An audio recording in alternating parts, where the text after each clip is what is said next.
2 Tessalonicenses capítulo 2, versículo 13, 14 e 15.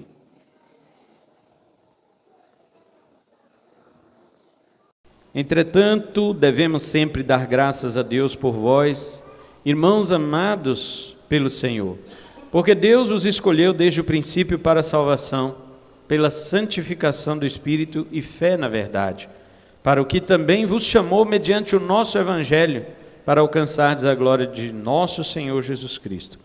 Assim, pois, irmãos, permanecei firmes e guardai as tradições que vos foram ensinadas, seja por palavra, seja por epístola nossa. Amém? Podem sentar, as crianças podem ir. Nós estamos atentos agora aqui, à palavra de Deus, e vamos falar, ou continuar falando, acerca do tema que nós estabelecemos para este trecho do sermão, ou da epístola de Paulo, que é chamados para alcançar a glória de Cristo. Nós já vimos o oposto disso aqui. Nós já vimos pessoas que foram entregues por Deus para a operação do erro, para que creiam na mentira. Mas agora Paulo está falando de pessoas que creem na verdade. Paulo está falando de pessoas que foram escolhidas por Deus desde a eternidade para serem salvas. Então nós falamos sobre Ordus Salutis. Esse termo latino quer dizer ordem da salvação. E essa ordem da salvação é a maneira como Deus trabalha a salvação na vida do eleito. Semana retrasada, nós meditamos acerca disto em Romanos 8, versículo 29 e 30. Os que de antemão conheceu, antemão quer dizer eternidade antiga, conhecer quer dizer amar. A estes, Deus também predestinou. E aos que predestinou, chamou. E aos que chamou, justificou. E aos que justificou, glorificou. Está vendo o que Deus faz na vida de um salvo?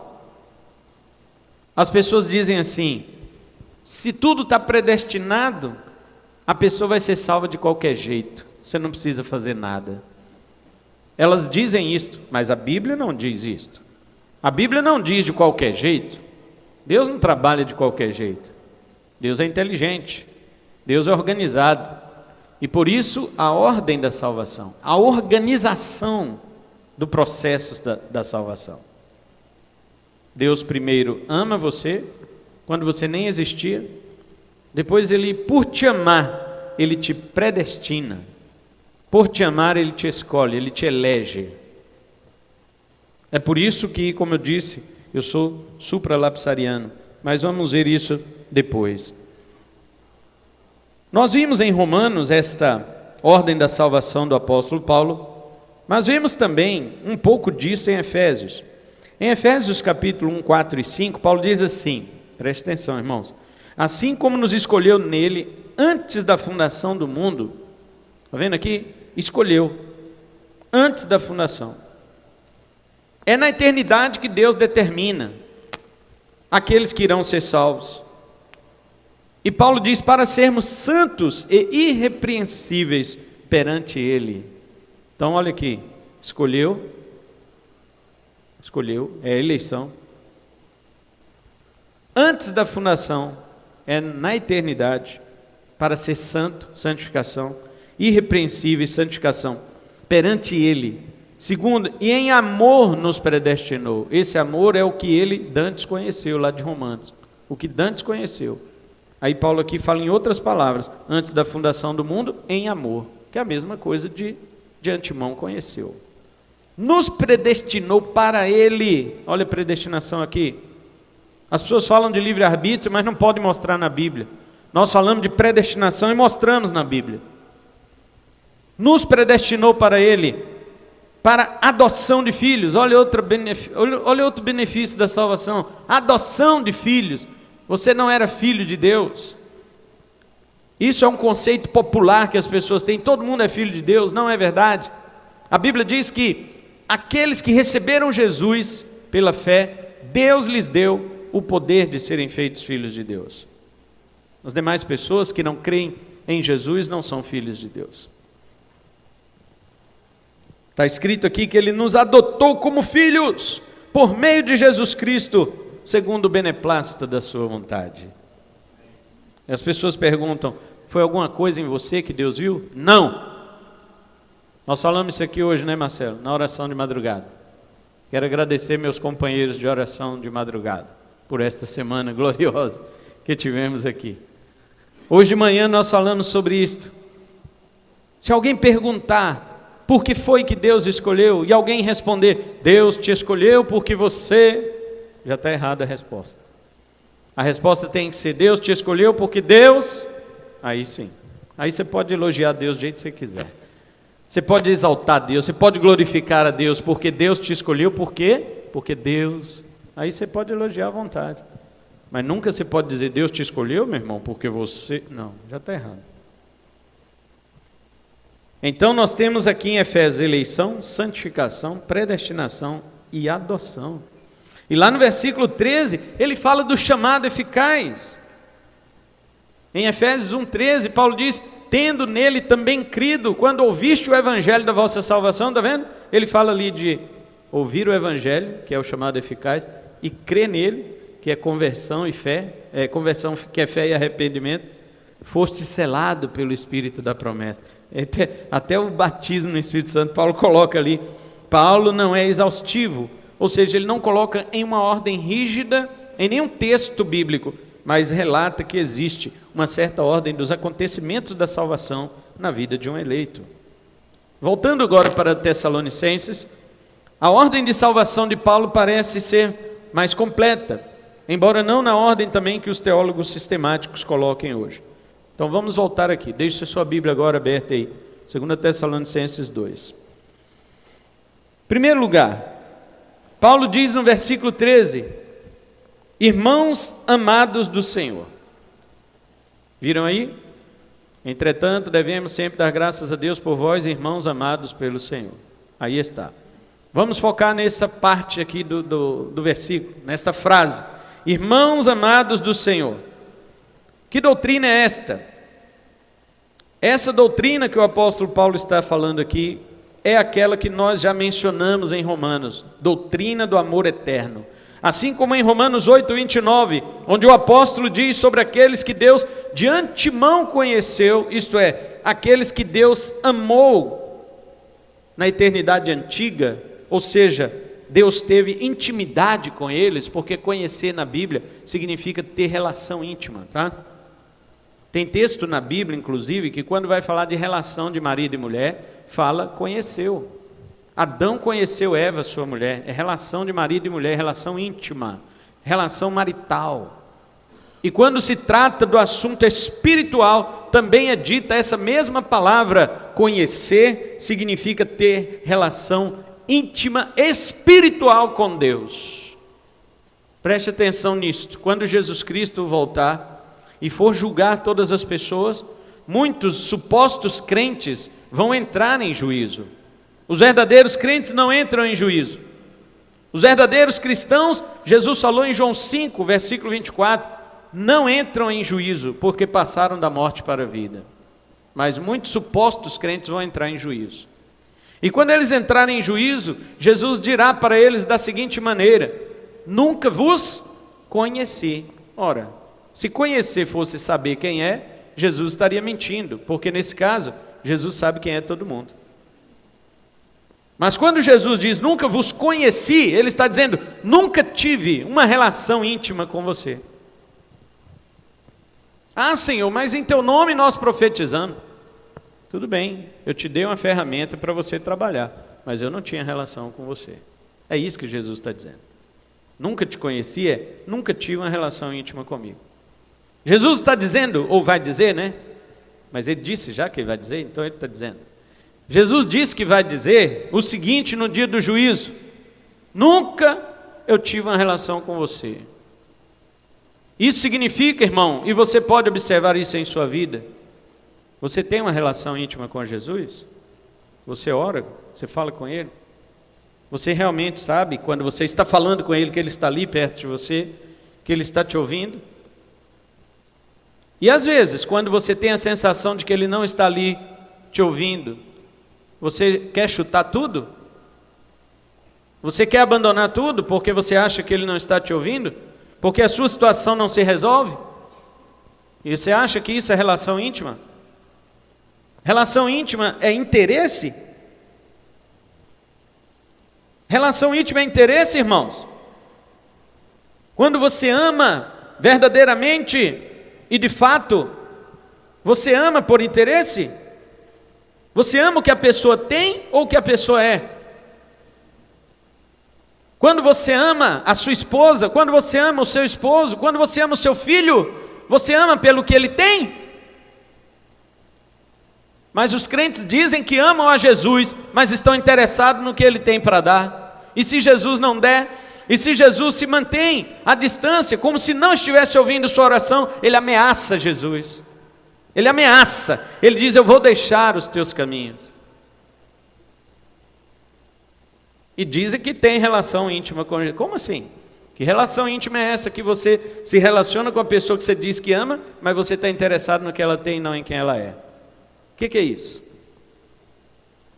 Agora, se isso acontece aqui, nessa dimensão, entre você e Jesus, imagina na dimensão superior, espiritual, entre ele e você.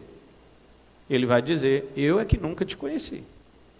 Eu é que nunca te conheci.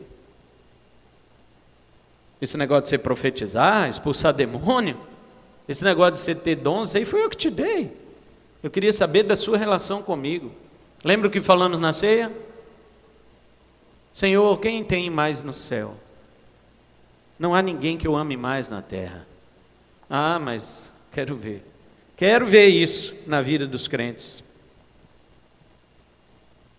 E Paulo diz que Deus os amou na eternidade, que chamamos de passada, né? Passado na eternidade não tem como, né? Porque o passado, o futuro e o presente não faz parte da eternidade, e sim do tempo. Deus disse através de Jeremias que ele amou o seu povo com amor eterno. Com amor eterno eu te amei. Jeremias 31:3. Olha, irmão, você pode não saber que Deus te amava, mas Deus sempre soube que ele te amava, porque Deus te amou desde quando ele é Deus, ou seja, desde sempre. Assim como Deus é Deus desde sempre, e ele te ama desde sempre, significa que ele vai te amar para sempre, porque ele é um Deus para sempre. As coisas em Deus não mudam. As coisas em Deus não mudam, seus sentimentos, suas decisões não mudam. Quando Deus amou você, foi em toda a eternidade. Como eu disse, a eternidade não tem um tempo, eternidade não tem passado, presente nem futuro, eternidade é atemporal. Então o amor de Deus por você que é salvo é atemporal. Não tenha medo de perder a salvação, você que é salvo. Você que é salvo não pode ter medo de perder a salvação, porque sua salvação é fruto do amor que Deus teve por você atemporalmente, fora do tempo. Não tem nada a ver com que um dia Deus pode desistir, como diz as pessoas: Deus não desistiu de você. Que bobagem! Deus não desiste de nada, porque tudo é da mente dele. Como é que ele vai desistir de uma coisa que foi ele que projetou e é ele que sustenta todas para que todas aconteçam conforme ele pensou? Como que ele vai desistir? Que bobagem! Deus ama você porque ele é amor desde a eternidade. E ele decretou na sua mente estabelecer este amor que ele é desde a eternidade sobre estes filhos que ele estabeleceu para salvar. Se você é um deles, então Deus vai te amar para sempre. As pessoas falam: pastor, como é que pode ter certeza da salvação? Eu pergunto: como é que pode não ter? Como pode não ter? Deus muda? Se Deus te amou desde sempre, ele vai te amar até quando?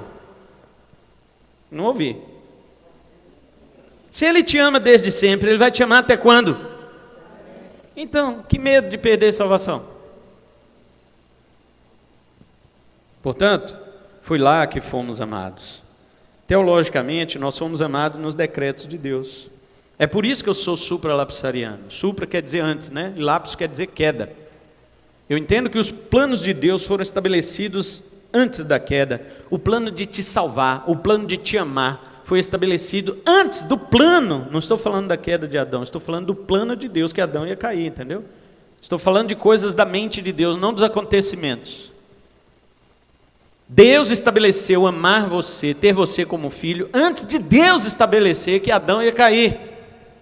Quando Deus, na mente, não estou falando lá do Éden, Quando Deus, na mente de Deus, estabeleceu que o homem ia cair, Deus já havia estabelecido que Ele ia te amar. E que Ele ia permitir você realmente nascer em pecado na queda de Adão, no lapso de Adão. Mas antes do lapso, por isso que eu sou supralapsariano, antes do lapso, Ele já tinha te amado. Ele já tinha te amado. Irmão, saiba de uma coisa. A mente de Deus sempre pensou em duas coisas: a sua glória e o bem dos eleitos. E foi por causa do bem dos eleitos que Ele resolveu estabelecer que a sua glória seria manifesta. Foi através do bem dos eleitos. Paulo chama isso de Deus ter na sua mente um propósito eterno de ter muitos filhos semelhantes a Jesus para a glória de Deus Pai. Isso é eterno. É um propósito na mente de Deus que é eterno, ter filhos iguais a Jesus.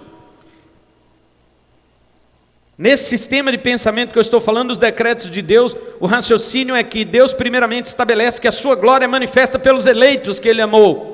No infralapsarianismo, que vem do latim infra, depois, e lapsus, que é queda, depois da queda, é ensinado, não é arminiano, crê nisso, é calvinista também, viu, irmãos? Não tem arminiano, supra nem infra. Esses dois sistemas de pensamento são dos calvinistas. Mas eu sou supra, porque eu creio que Deus nos amou na mente dele, antes de na mente dele estabelecer a queda, e de na mente dele estabelecer que Jesus Cristo ia vir resgatar esse povo. Deus amou um povo antes de estabelecer que o próprio Cristo ia resgatar esse povo. É por isso que Ele estabeleceu que Cristo ia morrer por esse povo, porque era o povo que Ele amava. Deus não disse para Jesus, morra por todos e depois eu escolho quem vai ser. Não. Deus falou, morra pelo povo que eu amei. Então primeiro veio o amor. Que alegria. De novo. Vou falar igual aquele dia. Não sei se isso alegra vocês, mas a mim não cabe. Dentro de mim não cabe sobre isto. Os infra ensinam que Deus primeiro projetou criar, depois projetou que o homem ia cair, e depois projetou eleger entre os caídos, e só depois chamá-los por meio de Cristo Jesus. Mas a Bíblia diz que Deus nos amou antes, então Ele nos quis para si desde a eternidade, assim para que houvesse os réprobos, nos quais Deus manifestaria sua justiça e a sua ira, Ele resolveu colocar todos debaixo do pecado quando Adão caísse. Está lá em Romanos 11:32 e Gálatas 3, versículo 25, que Deus encerrou, a Escritura encerrou a todos debaixo do pecado, para que a fé fosse dada aos filhos de Abraão, a promessa fosse dada aos filhos de Abraão.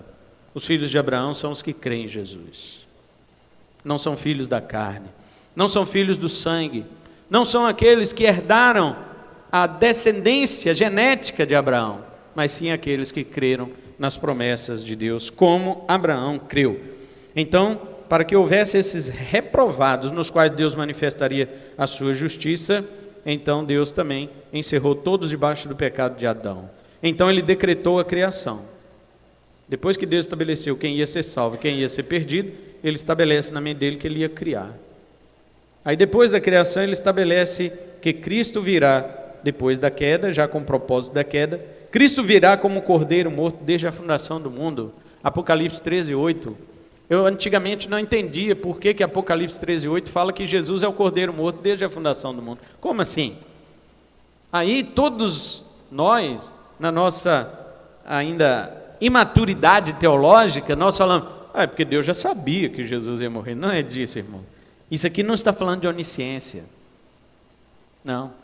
Isso aqui está falando de decretos. Você sabe qual que é a diferença? A diferença é que a onisciência somente, e até os arminianos pregam isso, é um Deus passivo, que fica na dele, sentado, só sabendo das coisas que vão acontecer pela decisão livre dos homens, e Deus fica sabendo delas, porque Deus é onisciente. Mas a Bíblia diz que não, a Bíblia diz que nosso Deus está no céu, foi pregado ontem pelo presbítero César, Ele faz tudo quanto lhe agrada. Deus determinou todas as coisas, Isaías 46:10, eu, Senhor, determino o fim desde o começo. Eu determino o fim desde o começo. Nada pode acontecer. Você conhece alguém que fala e as coisas acontecem? Deus diz, somente eu. Então Deus não fica sentado só sabendo o que suas criaturas livres vão decidir pelo livre-arbítrio. Conversa. Deus estabeleceu todas as coisas que iam acontecer, que já aconteceram e que ainda vão acontecer. Deus já estabeleceu pelo seu poder, pelo seu decreto. Porque Deus, Ele já pensou todas as coisas. Agora Ele colocou essas coisas para acontecerem. E você acha que alguma coisa pode acontecer contrário ao que Deus pensou? Negativo. Deus não ficou na eternidade prevendo o que o homem ia fazer. Ao contrário, Deus estabeleceu na eternidade todas as coisas que iam acontecer. Por isso que Jesus é o Cordeiro morto desde a fundação do mundo. Não é porque Deus sabia que Jesus ia morrer, mas porque Deus estabeleceu que Jesus ia morrer. Mas morrer por quem, se não tem pecado? Por isso que Deus estabeleceu a queda. Deus estabeleceu a queda do homem. Por isso que Ele estabeleceu Jesus para morrer pelos pecadores. Mas por quê? Se Deus quer condenar todo mundo, não estabeleça então Jesus para morrer. Mas se Ele estabeleceu é porque tinha um povo que Ele amava. Tinha um povo que Ele amava, que ia ficar debaixo da queda, precisava ser resgatado por Jesus, pela morte de Jesus. Então o amor de Deus por nós foi a primeira coisa. A primeira coisa que passou na mente de Deus na eternidade. Podemos falar de primeira, né? Na eternidade não tem primeira nem segunda. Na eternidade Deus sempre pensou isso. Desde sempre, irmão, Deus te amou. É por isso que é uma coisa que não muda. Não muda. Entenda isso. Sua salvação não vai mudar. É isso que está na palavra. Deus decretou todas as coisas para a sua glória, principalmente a salvação. E esta salvação, ela é o cumprimento do primeiro propósito de Deus, que foi amar os seus eleitos desde a eternidade. Então, isto aí é o que significa que amados do Senhor. Segundo, Paulo diz que os irmãos são escolhidos de Deus. Está no 13 ainda, olha aí, irmãos, na sua Bíblia, versículo 13. Irmãos amados pelo Senhor, porque Deus vos escolheu. E está aí desde o princípio. Este princípio é a eternidade antiga, tá? Nós já falamos sobre isto. Paulo diz que os irmãos que foram amados pelo Senhor, isto é, Jesus, que o Senhor aqui é Jesus, são os mesmos escolhidos por Deus, que é o Pai. Os mesmos que Deus escolheu são os mesmos que Jesus amou. Amados pelo Senhor, porque Deus os escolheu. O apóstolo Paulo está falando dessas duas bênçãos da salvação que Deus nos deu. Veja a gratidão do apóstolo, é a Deus. Paulo diz, eu sou grato a Deus que vos escolheu. Paulo não diz assim, irmãos, eu agradeço a vocês por vocês terem livre-arbítrio e terem usado bem o seu livre-arbítrio para escolher a Deus. Vocês são muito fortes. Os tessalonicenses são crentes fortes, porque usaram seu livre-arbítrio para escolher a Deus. E eu agradeço vocês, irmãos, porque vocês são muito crentes, tão crentes que foram vocês mesmos que escolheram a Deus e a salvação. Tampouco Paulo diz para eles assim, parabéns Tessalonicenses, porque vocês souberam usar a graça preveniente, que John Wesley ensinava, e que até hoje os arminianos todos creem nisso. Graça preveniente. Que é isso? Segundo ele, a graça preveniente é uma graça que Deus concede a todo ser humano para que ele não fique morto em seus pecados, mas que esta graça, mesmo que o evangelho não chegue, capacita o homem para dizer sim ou não a Deus de igual modo. Ou seja, a graça preveniente, de acordo com os wesleyanos, é a restauração do homem, da humanidade, ao estado de Adão antes da queda. Irmãos, isso é impossível. Se Deus fosse restaurar toda a humanidade ao estado de Adão antes da queda, como ensina a graça preveniente, essa heresia e bobagem dos arminianos wesleyanos, se isso fosse verdade, Jesus não precisaria vir, porque o primeiro Adão representa a humanidade caída, e o segundo Adão representa a humanidade redimida. E se a humanidade recebe uma posição igual à do seu primeiro representante, logo ela não precisa de um segundo. Por aí você destrói o argumento completamente da graça preveniente. Isso foi um método que John Wesley entendeu, ou inventou, na verdade, para fugir do calvinismo e para fugir do livre-arbítrio.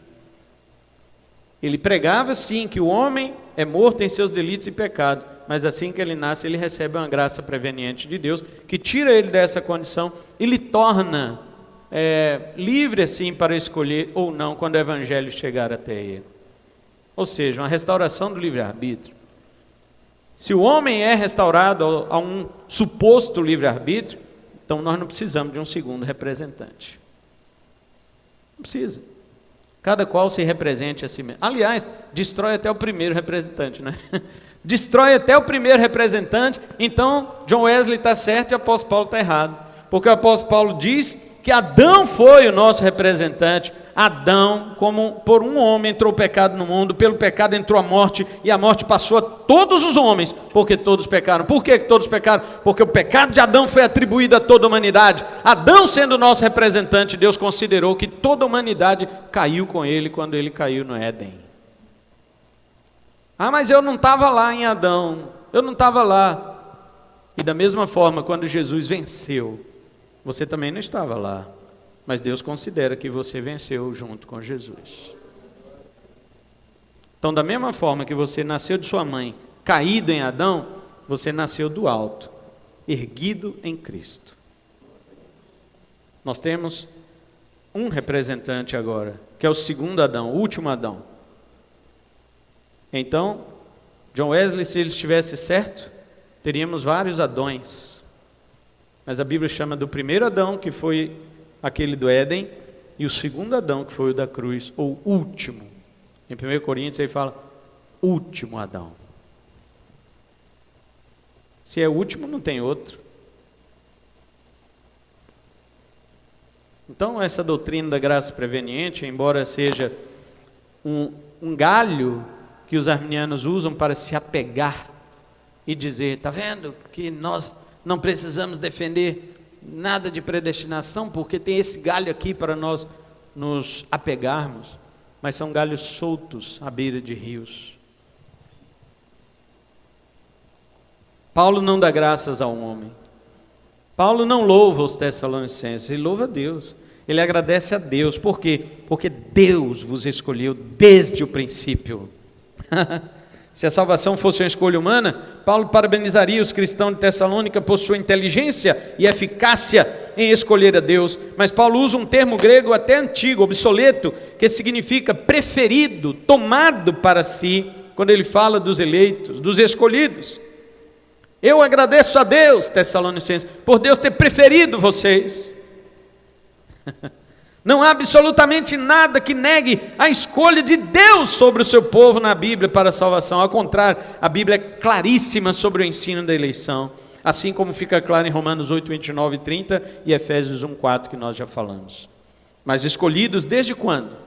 Então o apóstolo diz, desde o princípio. É o que temos falado. Esse desde o princípio é o mesmo que desde a eternidade. No princípio era o verbo, ou seja, eternidade, na eternidade era o verbo. Deus os escolheu desde o princípio, Deus os escolheu desde a eternidade. Paulo usa então a preposição grega apo, que significa a partir deste ponto, a partir daqui. O versículo ficaria então assim: devemos sempre dar graças a Deus por vós, irmãos amados pelo Senhor, porque Deus os preferiu a partir da eternidade.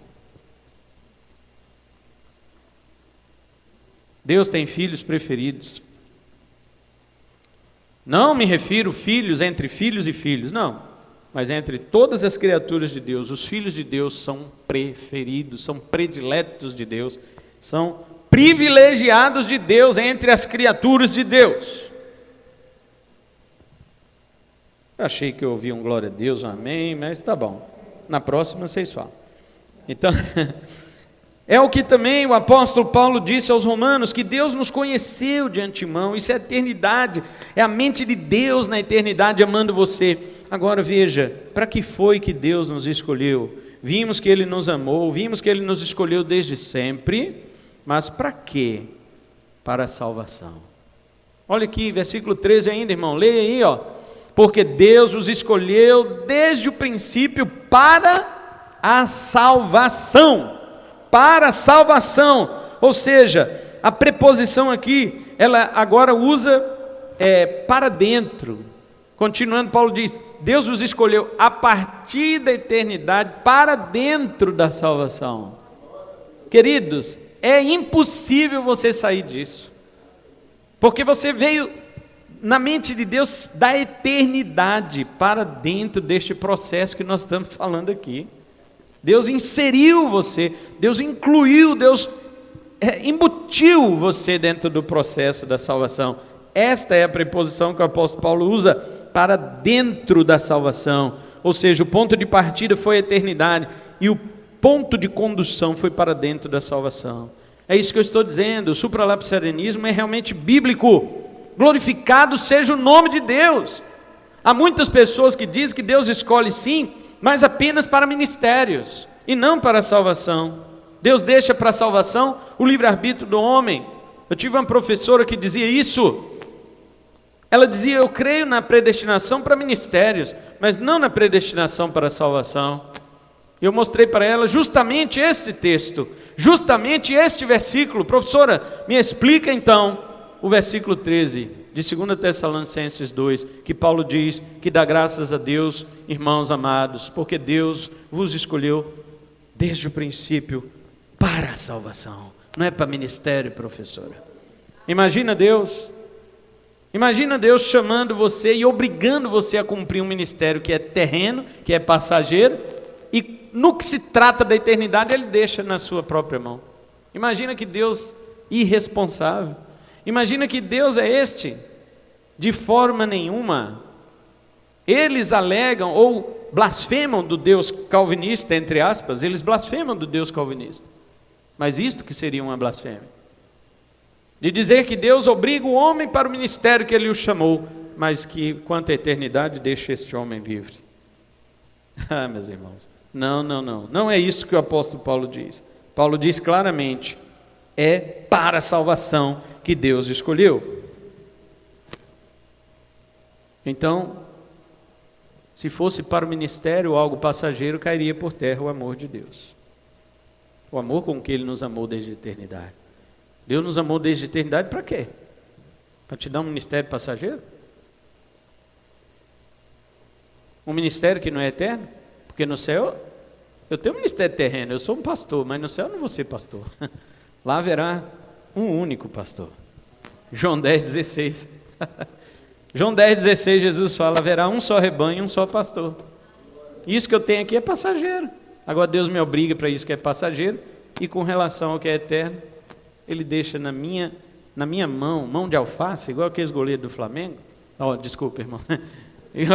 Igual aqueles goleiros que não sabem defender, né? Vai na bola assim, a bola bate, a mão vira igual alface assim, e passa. Deus deixaria a salvação na minha mão de alface? Não. Está nas mãos poderosas deste mesmo Deus, que te deu a salvação, que me deu a salvação.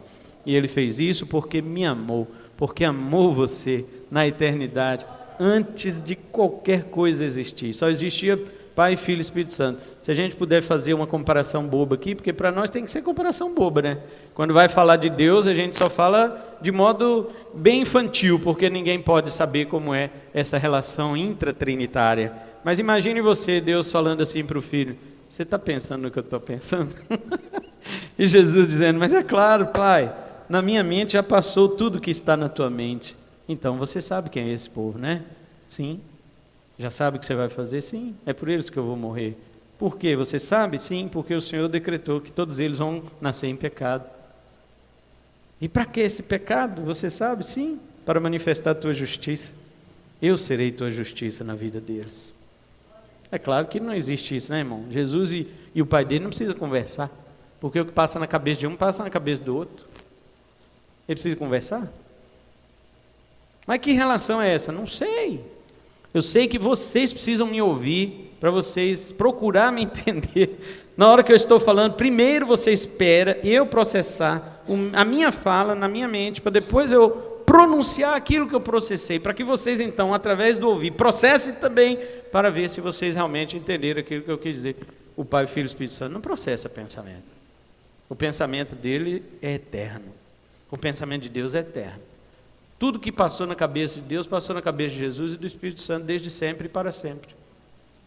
Não há surpresa. Não há mistério.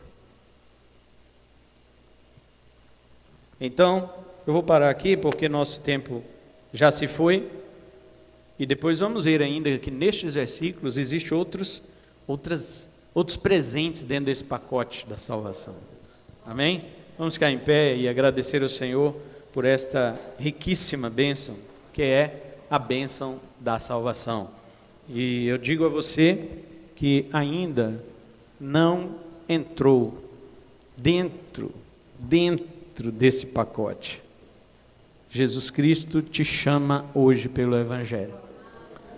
A palavra do Senhor diz que quando Ele nos salva, Ele diz assim, quando vocês ouviram o Evangelho da vossa salvação, e tendo nele também crido, vocês foram selados com o Espírito Santo da promessa. O selo, querido, é a garantia de que tudo isso aqui que Jesus está te dando, nunca você vai perder. Nunca, nunca, nunca. Jesus não precisa desse selo para ele, precisa? Porque ele é a verdade. Ele diz assim, eu sou o caminho, a verdade e a vida. Então, se Jesus é a verdade, ele não pode mentir. Hebreus 6,18. É impossível que Deus minta. Mas nós, como somos nascidos na mentira, nós costumamos duvidar até de Deus. Então, para que não haja nenhuma dúvida, Ele vai carimba você com o Espírito Santo dele. É por isso que eu não entendo muitos crentes que ficam, eu não tenho certeza da minha salvação. Tudo bem, mas já está na hora de ter, já não? Eu estou pregando isso aqui, tem mais de 10 anos, 15 anos. Já era hora de você ter certeza, não era não?